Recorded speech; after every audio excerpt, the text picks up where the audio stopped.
Nous attendons de ce dialogue national ce que le président national de la République attend.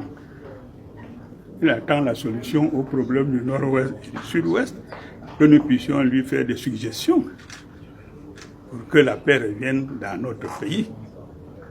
Vous comprenez?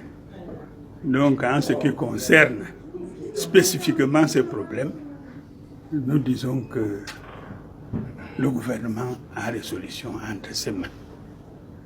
Les solutions sont dans la Constitution. Elles sont dans la Constitution.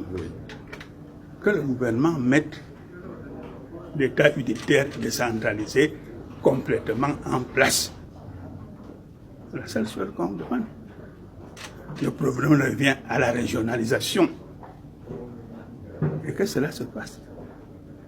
Qu'on donne l'autonomie prévue aux régions, les moyens prévus aux régions et le moins d'encadrement administratif possible pour que ces régions puissent s'exprimer localement pendant que l'État central s'exprime aussi au niveau du sommet. C'est ça qui renforce la démocratie. Il faut que tout le monde participe. Et deuxièmement, en créant ces régions et en leur donnant les moyens prévus par la Constitution, on fait beaucoup de choses positives. On lutte contre le désœuvrement. Les gens ne sont pas incapables dans les régions. On peut leur donner du travail avec les moyens d'accompagner. Et ces moyens, il faut les donner réellement. Nous pensons qu'il n'y a pas de mal à donner à la région les moyens financiers autonomes par le vote de son budget à l'Assemblée. Vous savez, comme le Conseil économique a son budget à l'Assemblée, il ne passe plus par les partages adventistes pour pouvoir avoir cet argent, qu'on puisse le faire. Et il y a beaucoup de chômeurs intellectuels, beaucoup de chômeurs techniques. En donnant les moyens aux régions, le travail des jeunes trouvera sa solution. La circulation des moyens économiques de la nation vont arriver dans l'arrière-pays. Yaoundé concentre tout. Et surtout les moyens.